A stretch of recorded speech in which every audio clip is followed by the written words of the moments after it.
진실을 파헤칩니다. 진짜 뉴스와의 정면 승부. 신율의 뉴스 정면 승부.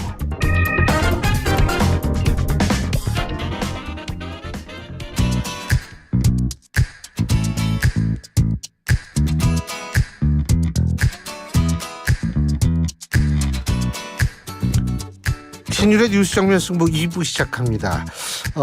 오늘 이 오프닝 음악과 함께 시작하는 순서 여러분 혹시 아십니까? 당연히 아실 거라고 생각하는데 목요일 신율의 뉴스 정면 승부 2부 정법 승부 순서입니다. 변호사 두 분과 함께 가장 핫한 이슈 법리적 쟁점 짚어보는 순서죠. 오늘도 한 분씩 두 분 나와 계신데요. 한 분씩 소개해드리겠습니다. 먼저 이동훈 변호사님 나와 계십니다. 어서 오십시오. 안녕하십니까? 예, 김성수 변호사십니다. 안녕하십니까? 안녕하세요. 예, 뭐 제일 핫한 소식 뭐가 있을까요? 당연히 김호중 씨 관련 논란이죠. 자, 영장 청구가 됐죠. 김호중 씨, 그 다음에 그 소속사 대표 또 한 명이 누구더라? 본부장. 소속사 본부장. 세 명이 구속영장이 청구가 됐죠. 네. 그죠? 예. 그 지금 이 세 명이 좀 이 영장 청구 죄목이 다를 것 같은데. 네, 그 서울중앙지검에서 영장을 청구를 했죠. 네. 22일 날 그 어제죠. 김호중 씨에 대해서는 이제 특정범죄 가중처벌법 위반, 그 이제 도주치상하고 위험운전치상, 그리고 도로교통법 위반으로 사고 미조치, 그리고 범인 도피 방조 혐의로 구속영장을 청구를 했고요.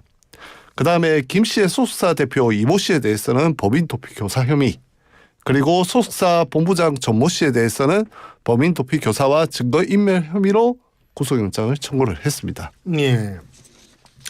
자, 청구를 하면 이게 언제 심사해죠? 보통 일반적으로? 그 청구 있은 이후에 법원에서 이제 기일을 정합니다. 근데 보통 뭐 2, 3일 이렇게 짧게 잡기 때문에 이번 같은 경우도 이제 내일 이제 진행이 될 거라고 알려져 있다 보니까는 아무래도 말씀드렸던 그 2, 3일 내에 있는 기간이라고 볼 수가 있습니다. 그러니까 내일 하는 거죠. 예, 내일 진행이 됩니다. 내일 콘서트가 있다며요. 예, 그렇죠. 지금 이 김호중 씨가 콘서트가 이제 여러 개가 이제 앞에 이제 앞두고 있다고 말씀드렸었지 않습니까? 근데 이번 같은 경우에 지금 오늘 이제 콘서트가 1회차가 있고 내일이 2회차인데 내일이 이렇게 이제 영장 심사가 진행이 되면 구인 영장을 통해서 이제 법원에 이제 출석을 해야 되고 이 판단을 받기 전까지는 이제 서울 강남경찰서에 그 유치하는 장소에서 유치가 되게 돼요. 그러면 그게 뭐 이게 기각인지 여부가 결정이 되기 전까지는 결국에는 나올 수가 없기 때문에 내일 공연은 차질이 있을 수밖에 없는 그런 상황입니다. 근데 이거 뭐 연기 신청했다며요. 저 네네. 김호중 씨가. 예?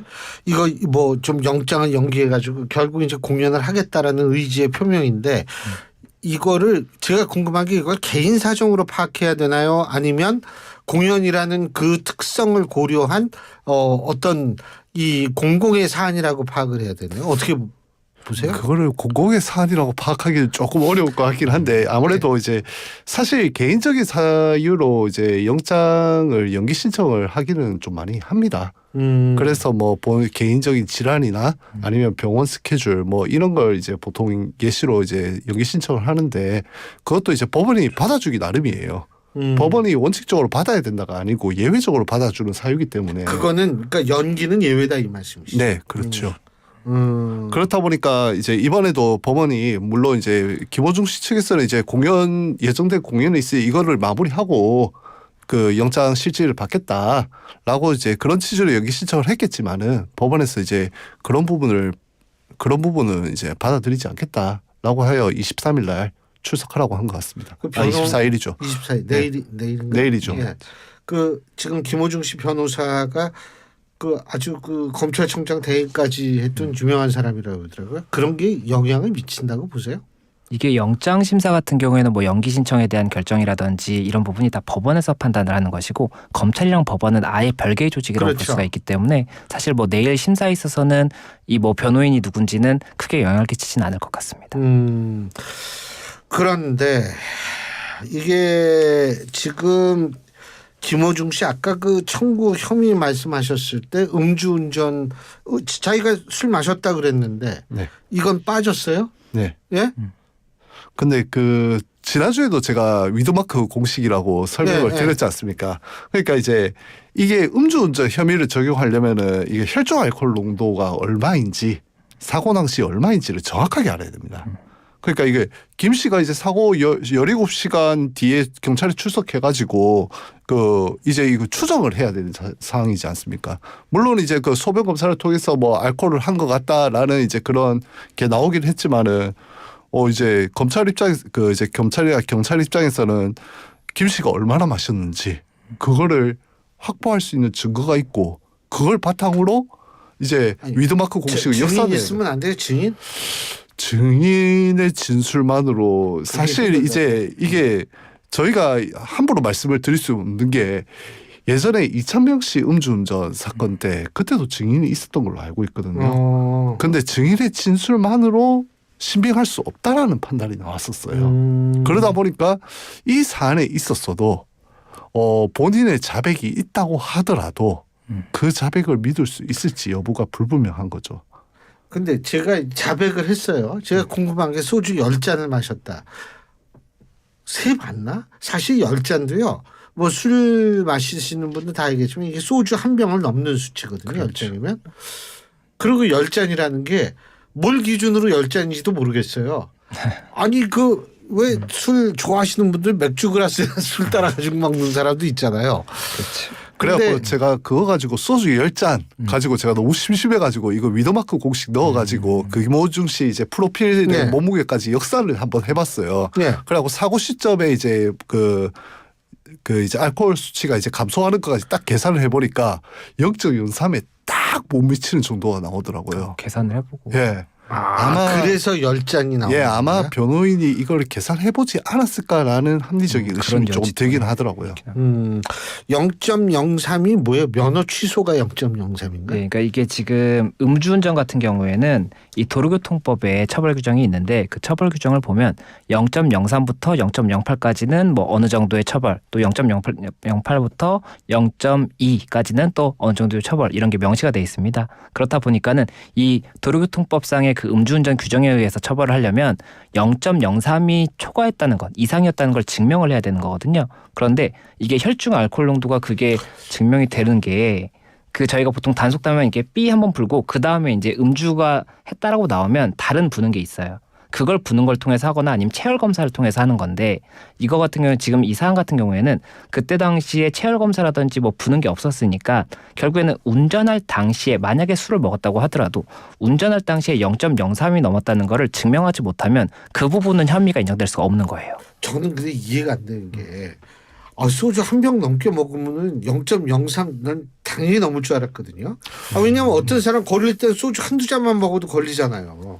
그게 오랜 시간에 걸쳐서 먹으면 마시면서 이제 해독되는 부분이 있기 때문에 그 부분이 좀 다르고 또 이제 체형에 따라서도 빨리 이렇게 해독되는 게 있어요. 그래서 그게 불정확하다 보니까는 이게 결국에는 이 도로교통법에서 수치를 명시를 하고 있다 보니까 그 수치에 대해서 정확하게 증명이 되지 않으면 음주운전에 대해서는 처벌이 어려운 건데 제가 그래서 조금 흥미롭게 봤던 부분이 그럼에도 불구하고 뭐 종업원들의 진술이라든지 지금 융업소 종업원들이 소주만 서너 병 마셨다는 그렇죠. 거예요. 그런 이제 이야기도 나오고 있다 보니까는 예. 그런 거를 이렇게 취합해서 그럼 음주운전으로 다시 한번 해보려나? 그런데 아마 판례상 그 0.03 초과를 증명하기 어려우니까는 처벌이 어려울 텐데라고 생각했는데 이렇게 이런 증거들을 모아서 결국에는 위험운전 치상이라고 했던 것 같아요. 위험운전 치상 같은 경우는 이 특가법 5조의 11에 있는 건데 이게 음주 또는 약물의 영향으로 정상적인 운전이 곤란한 상태에서 자동차 등을 운전하여 사람을 상해에 이르게 한 사람은 1년 이상 징역 또는 15년 이하 징역을 이제 처할 수가 있고 1,000만 원 이상 3,000만 원 이하 벌금형을 처할 수 있다라고 돼 있는데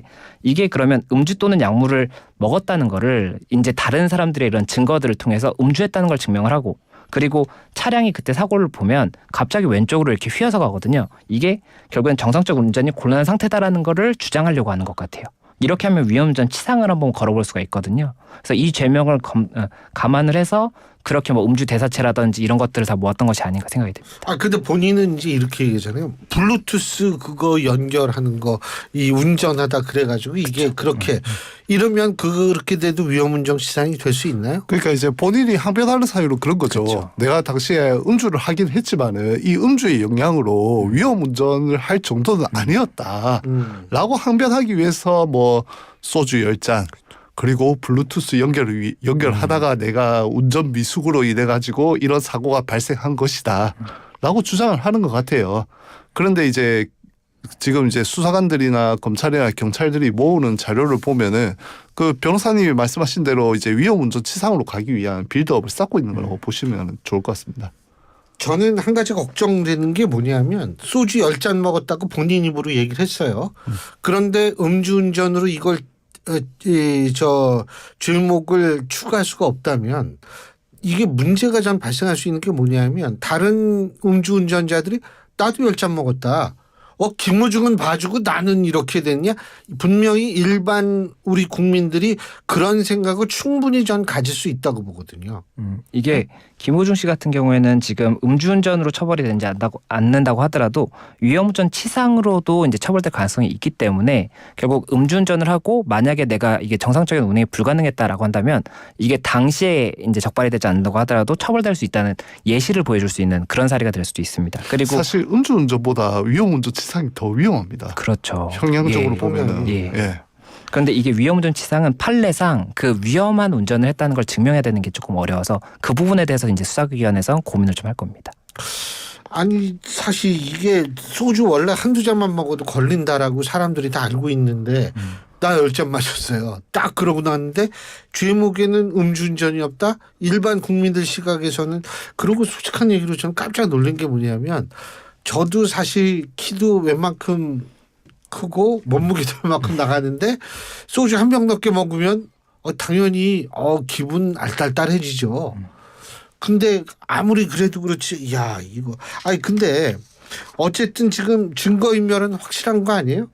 예, 증거인멸 같은 경우도 지금 영장에서 빠졌죠. 그게 아마 이 수사기관에서 봤을 때는 지금 현재 증거인멸 그 메모리 카드를 인멸한 것은 그 소속사 본부장이라고 본부장 스스로가 자백을 하고 있기 때문에 그 부분 관련해서 추가적인 증거가 없으면 이 부분은 혐의가 당장은 증명이 되게 좀 어렵다고 본 것 같고 그리고 한 가지 설명을 드리면 지금 4개 제명만 올라갔잖아요. 저희가 당초에 얘기했던 건 7가지인데 그 이유 중에 하나가 이 영장을 신청할 때는 이 영장에 나오려면 피의자가 죄를 범했다는 상당히 의심할 만한 이유가 있어야 되는데 그거를 판단함에 있어서 이렇게 아직까지 증거 조금 애매한 부분을 넣으면 오히려 그것 때문에 영장이 기각될 수가 있어요. 그렇다 보니까는 지금 수사기관에서는 확실한 것만 그렇죠. 챙겼다. 사고 미조치나 도주치상 이런 부분들 제명은 확실하게 지금 증거가 충분하다라고 생각해서 요 제명만 일단은 신청을 한 것이고 나중에 이제 수사를 다 마친 다음에 재판을 기소를 할 때는 나머지 제명도 다시 추가될 수도 있어요.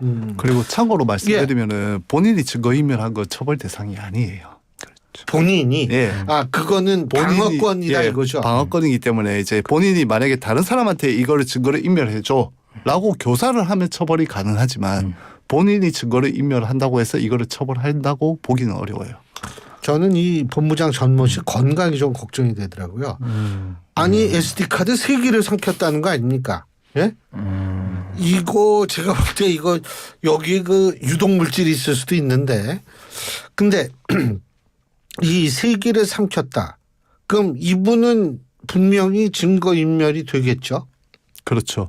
그죠? 자신의 범죄가 아닌 아니니까. 이제 김호중 범죄를 위해서 증거인멸을 한 거니까 증거인멸 죄책은 그건 질 거고요. 중죄예요? 예.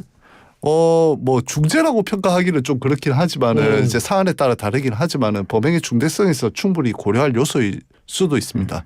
근데 매니저는 안 잡혀간다는 것보다 매니저는 어떻게 기소가 안 된 모양이에요? 예, 그러니까 그 당초에 그 자백을 했던 매니저 있지 않습니까? 내가 운전했습니다 했던 그 매니저는 지금 영장 신청은 들어가지 않은 것 같은데 그게 아마 이제 수사기관에서 봤을 때는 이 매니저는 지금 범인 도피죄는 성립이 명백하단 말이죠. 그리고 이거에 대해서는 증거인멸이나 도주의 우려가 있어야지 영장을 신청해서 이 구속수사를 진행을 하게 되는 건데 이 매니저 같은 경우에는 뭐 이런 증거라든지 도주의 우려가 없다라고 본 것 같아요. 증거는 이제 다 나왔기 때문에 인멸할 게 없고 이제 도주할 것도 없다 이렇게 본 것 같습니다. 그렇다 보니까 따로 영장 신청은 안 했는데 기소는 결국에 나중에 재판에 올라갈 때 기소는 될 거고 유죄는 아마 그 선고가 돼서 처벌될 겁니다. 그 처벌 이것도 좀 나옵니까 형량이? 그 매니저 같은 경우에도요? 매니저 같은 경우에는 물론 이제 뭐 실형도 나올 수는 있지만은 수사에 혼선을 준 거 아니에요? 예, 그런 이제 측면을 고려해가지고 이제 실형 선고도 가능할 수도 있지만은 사실 이게 나중에 이제 보통 저희가 이제 판단할 때 같이 기소된 사람 중에 누가 이 역할을 주도적으로 했냐에 따라 가지고 형량이 좀 달라지는 케이스가 있어요. 근데 이 매니저 같은 경우는 시켜서 했다. 가장 밑에 있는 사람으로 평가받을 여지가 높기 때문에 제가 봤을 때는 그렇게 구속 가능성 그렇게 크지는 실현 가능성 크지 않을 것으로 봅니다. 그쵸. 그러니까 그냥 종범일 가능성이 있다 이런 거죠. 네, 그렇죠. 자, 이제 제일 중요한 부분. 내일 영장실질 심사인데 두 분이 보실 때는 영장이 발부가 될까요? 어떻게 보십니까? 재판부만이 알고 있겠지만 세 명 저는 각각. 각각이라고 하면 일단 김호중 씨 같은 경우에는 제가 봤을 때는 정말 근데 저는 세 분 다 동일한 입장에서 봤을 때 결국에는 증거인멸 우려나 도주의 우려인데 도주의 우려 같은 경우에는 김호중 씨 같은 경우에는 굉장히 유명인이다 보니까 도주를 하기가 쉽지가 않을 거라고 보지 않을까 이런 조금 가능성을 볼 것 같고 그리고 증거인멸 같은 경우에도 압수수색을 굉장히 많이 했기 때문에 증거를 인멸할 부분이 더 있는지에 대해서 재판부가 조금 고민을 할 것 같습니다. 그래서 만약이라도 증거인멸 우려라든지 아니면은 뭐 이렇게 유명인이라고 하더라도 또 도주의 우려가 있다고 보는 경우도 많기는 하거든요. 그래서 그런 부분들을 조금 판단을 할 것 같고 소속사 대표라든지 이 다른 본부장 같은 경우에도 뭐 도주의 우려 같은 경우에는 뭐 이 김호중 씨와는 조금 다르게 보겠지만 뭐 도주를 하는 그런 행태를 보였다라고 한다면 도주의 우려가 있다고 보겠지만 그게 아니라면 도주의 우려 부분을 인정하지 않고 증거인멸에 대해서만 판단을 해서 증거인멸을 뭐 지금 추가로 할 것이 있느냐 이거를 기준으로 해서 판단하지 않을까 싶습니다. 그래서 저는 정말 반반이라고 보고 이거에 대해서 지금은 재판부밖에 모르지 않을까 생각됩니다. 아주 기회주의적으로 지금 답을 해주셨어요. 반반 어떻게 보십니까? 보통 이제 영장 기각률이 17%예요. 평균적으로. 그러니까 예. 영장 치면은 대부분 다 받아들여진다는 무죄 확률이 1%가 안 돼요. 그렇기 때문에 일단은 이제 영장이 발부될 확률 이렇게 보면은 발부될 확률이 높다고 보는데 이 사안으로 들어가 보면은 일단은 저도 이제 그 변호사님하고 같은 생각인 게 도주의 우려 여부에서는 크게 문제가 되지 않을 걸로 보여요. 도주의 우려 여부는 문제가 되지 않는데 그거 근데 말씀드리는데 형평성에 문제 있는 거 아니에요? 유명하면 도주의 우려가 없고 유명하지 않으면 도주할 수 있고 이거는 좀 이거 형평성 문제 공정의 문제 아니에요? 이거? 이거 공격을 하시는데 제가 좀 추가로 제 의견을 말씀드리면 유명하면 도주 우려가 없다는 게 아니라 유명하기 때문에 도주가 용이하지 않을 거예요. 물론 이 사람이 어디로 가든 얼굴이 알려져 있기 때문에 그런 부분이 조금 감안될 여지가 있고 아무래도 얼굴이 안 알려져 있는 분들이 도주하기는 조금 더 용이할 거니까 그런 물론 이제 도주의 우려에 이제 그 앞으로 형이 어떻게 중형이 선고 예상이 되느냐 여부도 이제 그렇죠. 되게 그렇죠. 고려를 많이 합니다. 구속영장 받아들일 때. 근데 이제 일단은 그거는 조금 차치를 하더라도 지금 가장 이 사안에서 중요한 거는 증거인멸의 우려라고 저는 판단을 하고 있어요. 현재까지 이제 증거인멸은 이미 일어난 상황이고 그다음에 관련자들 진술 조작도 의심이 되는 상황이거든요. 그런데 지금 관련자들이라고 하면은 무한정 확장한다고 하면은 술집 종업원들이나 아니면은 같은 이제 소속사 지원들이나 이런 부분에 대한 진술 조작도 의심이 될 수도 있다라고 저는 판단을 하고 있어요. 만약에 이거를 재판부에서 이 부분을 좀 중요하게 본다면은 증거인멸의 염려를 방점을 둬서 구속영장을 발부할 가능성도 높다고 봅니다. 제가 이렇게 하나의 가정을 가지고 여쭤보겠습니다. 만일 이 사건이 김호중 씨가 사고를 냈어요. 그리고서 그 현장에서 내려가지고 그 택시 기사님한테 일단 사과하고 병원에 현장에 조치를 다 했어요. 그리고 어차피 그때 술 냄새 났을 테니까 그거 이때와 이런 경우와 지금의 경우를 비교를 했을 때 만일 그렇게 초동 조치를 하고서 내가 음주운전 어차피 뭐 시인했으니까 이거는 이렇게 될 때와 지금 비교해 보면 어느 게 합리적 선택이었을까요? 말씀하셨던 지금 그 가정 상황이 훨씬 더 죄명이 적었을 겁니다. 그죠? 그때라면 뭐 음주운전 일단 처벌되고 그에 뭐 이제 상해가 발생했다 그러면 이제 위험운전 치상까지 검토를 해볼 수는 있었겠지만 어쨌든 그 죄명 자체가 두 가지만 되고 뭐 증거인멸이라든지 범인 도피 이런 부분이 안 붙었을 거기 때문에 훨씬 이 사고가 적었겠죠. 그리고 형량이 좀 어떻게 보세요? 그렇게 되면 구속은 안 됐을 수 있지 않았을까라는 생각이 들거든요. 영장까지 검토를 안 했겠죠. 그렇게 그렇죠. 된다면은. 근데 사실 그런 상황까지 갔으면 물론 사회적으로 논란은 있었겠죠. 물론 그렇죠. 물론 사회적으로 음주운전에 대해서 이거 지금 되게 논란 정도가 아니라 이거는 엄청난 사건으로 사람들이 받아들이고 그런데 이제 법률 전문가 입장으로 본다면은 만약에 예. 그 가정적 사항을 선택을 했다면은 지금 상황까지 오지 않았을 거라고 봅니다. 알겠습니다. 그 내일 12시요? 아니 내일 뭐 언제 뭐 몇 시라고 그러셨죠? 일단은 그 지금 이제 각 시간이 다른데 이제 11시 30분, 11시 45분이고 그리고 김호중 씨가 12시로 되어 있습니다. 아, 그렇군요. 그 12시에 결과가 나온다는 건 아니죠. 일단은 그때 영장 실질 심사를 이제 그죠? 진행을 할 시작을 거고 하는 거니까. 보통 이제 6시까지 결론이 나오는 걸로 알려져 있는데 그런데 이제 사안에 따라 가지고 이제 뭐 알겠습니다. 9시나 예. 새벽에 나올 가능성도 있습니다. 예, 알겠습니다. 내일 한번 봐야죠. 자, 오늘 두 분 말씀 여기까지 듣겠습니다. 고맙습니다. 감사합니다. 예, 지금까지 이동훈 변호사, 김성수 변호사 두 분과 함께했습니다.